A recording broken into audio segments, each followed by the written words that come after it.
साहब बहुत बिजी हैं डंडा घुमाए के, तुमसे नहीं मिल सकते। सुना नहीं इसने क्या कहा? तुम जा सकते हो यहां से। अरे घुमा गया डंडा। इंस्पेक्टर साहब, मेरा नाम बिरजू है साहब, और मैं दारा डाकू का बेटा हूं। मुझे शक है कि मेरे बापू का कत्ल किया गया है, और आज ये शक यकीन में बदलता जा रहा है कि इसके पीछे पुलिस का भी हाथ है।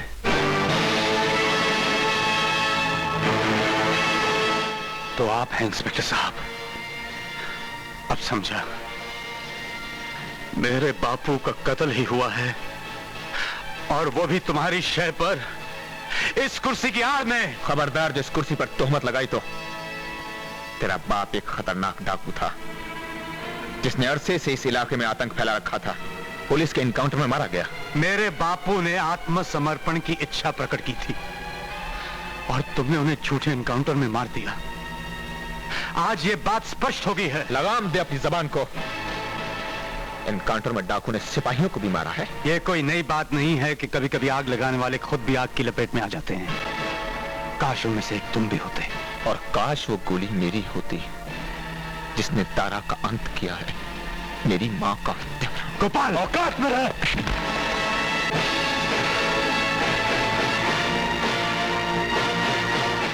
गिरफ्तार कर लो।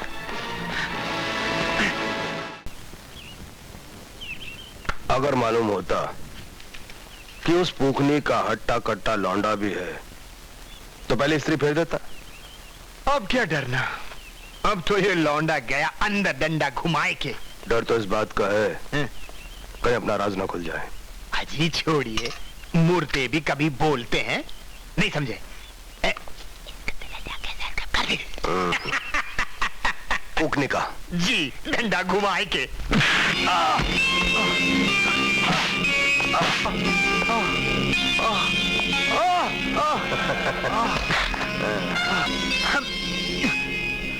पन्ना को बोलो कि इस ऐसी जगह गाड़े जहां इसकी लाश का भी पता ना चले। साला पूखनी का, उठाओ इसे।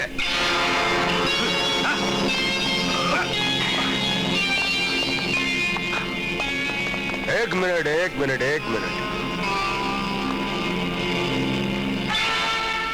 सोने का लॉकेट, हाँ?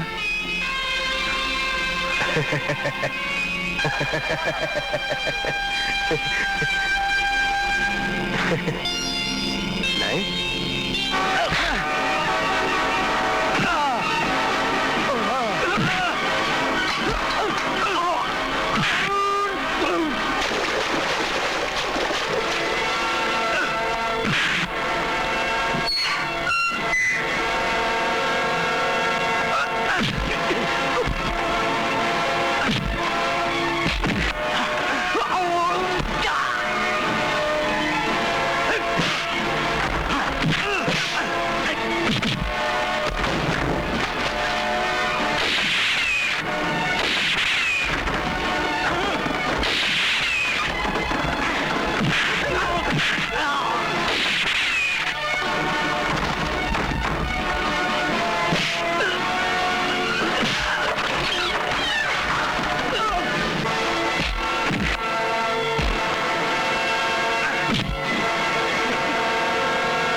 बिरजू लॉकअप तोड़कर भाग गया? सर, उसने पुलिस चौकी को काफी नुकसान पहुंचाया है, और हमारे 10 सिपाही पूरी तरह घायल हो चुके हैं सर। ठीक है, मैं पहुंच रहा हूं। बिरजू, बिरजू, ये सब क्या है? किसने की है तेरी दशा? पुलिस मेरे पीछे है। मगर क्यों? क्या कसूर किया है तूने? नहीं मां, मैंने कोई कसूर नहीं किया। मुझे बापू की मौत पर शक था कि वो जरूर किसी साजिश का शिकार हुए हैं। उसी का पता लगाने मैं पुलिस चौकी गया था। मेरी मदद करना तो दूर, उन लोगों ने मेरा यह हाल कर दिया। अभी पुलिस कुत्तों की तरह मुझे सूंघती फिर रही है। मगर जब तूने कसूर किया ही नहीं तो सजा किस बात की? हाँ, लगता है पुलिस इधर आ रही है। मुझे यहाँ से भागना पड़ेगा। अब क्या करूं? छोटा सा था तो आंचल में छुपा लेती। ठहर बिरजू।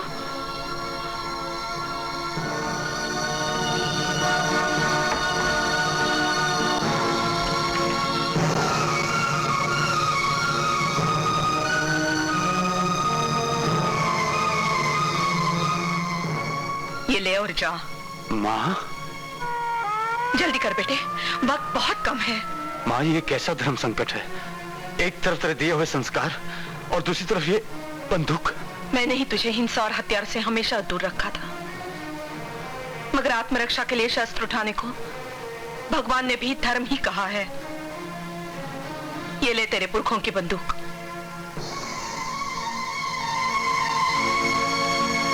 मुझे गर्व है माँ कि मैंने तेरी कोख से जन्म लिया है। तेरे दूध की सौगंध अब ये बंदूक जुल्म करने वालों का नामो निशान मिटा देगी।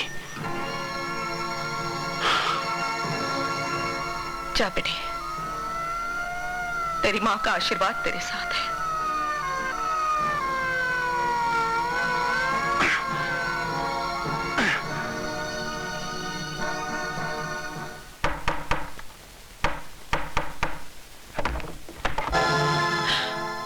गोपाल, तू? मुझे जेल से भागे हुए मुजरिम बिरजू की तलाश। ओह, मैं तो समझी थी तू अपनी दुर्गा माँ से मिलने आया है, जिसने बिरजू और तुझ में कोई फर्क नहीं समझा। अपने उस दोस्त से मिलने आया है जो कभी तेरे लिए सगे भाई से भी बढ़कर था। लेकिन तुम लोगों के साथ गुजारा हुआ वक्त मेरी जिंदगी का सबसे शर्मनाक दौर था, जिसको सोचते हुए घिन आती है। अनजाने मुझे एक डाकू के घर का नमक तक खाना पड़ा। अगर मुझे मालूम होता तो... बस इंस्पेक्टर, बस। घर खुला पड़ा है, आप तलाशी ले सकते हैं। बहुत चालाक हो तुम। आखिर डाकू की पत्नी जो ठहरी, मुझे बातों में उलझाए रखा ताकि बिरजू भागने में कामयाब हो सके। मगर एक बात याद रखना, पुलिस के हाथ बहुत लंबे होते हैं। हमारे शिकंजे से बिरजू ज्यादा दिन तक बच नहीं पाएगा।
न जाने अब कौन सा अनर्थ होना बाकी है। मैंने अपने बिरजू को सीप के मोती की तरह हर बुराई से बचाकर रखा है। इतनी कृपा करना माँ, वो जैसा है वैसा ही बना रहे। इसकी रक्षा करना माँ।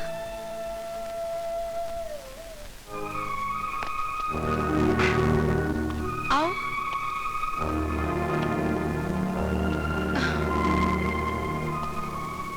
बिरजू, ये मेरे बापू हैं। नमस्ते। एक जमाने में बापू तुम्हारे पिता के गिरोह में थे, लेकिन बाद में जागीरा की लगाई बुझाई की वजह से इन्हें वो गिरोह छोड़ना पड़ा। अब बापू का अपना गिरोह है। बेटा, दारा से मेरी बहुत अच्छी दोस्ती थी, जो जागीरा को नहीं सुहाती थी। जागीरा अपने स्वार्थ के लिए कोई भी घटिया काम करने से बाज नहीं आता था। आज भी उसकी आदत नहीं बदली, और उसी की वजह से दारा को अपनी जान गंवानी पड़ी। क्या मतलब? क्या तुम्हें कुछ नहीं पता? होश संभालने के बाद पहली और आखिरी बार जब मैं बापू से मिला तो मैंने उनसे आत्मसमर्पण करने को कहा था। उस वक्त न जाने क्यों ऐसा लगा कि हमारी बात मान जाएंगे, लेकिन बाद में जो कुछ हुआ। बाद में बेटे जो कुछ भी हुआ वो एक बहुत बड़ी साजिश थी। दारा आत्मसमर्पण तो करना ही चाहता था, और साथ ही उसने मुझे भी एक खत भेजा था इस बारे में, जो बहुत देर में मिला। फिर तो तुम्हें ये भी नहीं मालूम होगा कि जब तुम्हारे बापू ने आत्मसमर्पण करना चाहा, तो सबसे पहले पुलिस के आदमियों ने उनका रास्ता रोका और उन पर गोलियां चलाई। पुलिस ने? हाँ, जवाब में जब दारा के गिरोह ने अपने बचाव के लिए गोलियां चलाई, तब जागीरा के साथ मिलकर हीरा पन्ना ने तुम्हारे बापू को खत्म कर दिया। हीरा पन्ना ने? मगर क्यों? हीरा पन्ना दारा के गिरोह से मिले हुए थे, और उन्हें डर था कि अगर दारा ने आत्मसमर्पण कर दिया तो कहीं उनकी असलियत न खुल जाए। तो ये बात है, इसीलिए हीरा पन्ना मेरी जान के पीछे पड़े हैं। और उन्हें मारना इतना आसान नहीं, क्योंकि उनके साथ सारी पुलिस फोर्स ही नहीं बल्कि जागीरा का पूरा गिरोह भी शामिल है। अगर मुझ पर और मेरे गिरोह पे यकीन है तो हम तुम्हारा साथ देने के लिए तैयार हैं। बेटे, बल्कि मुझे तो खुशी होगी अगर तुम हमारे गिरोह के सरदार बन जाओ, ताकि दारा की आत्मा को शांति मिले और मैं भी अपनी दोस्ती का फर्ज पूरा कर सकूं।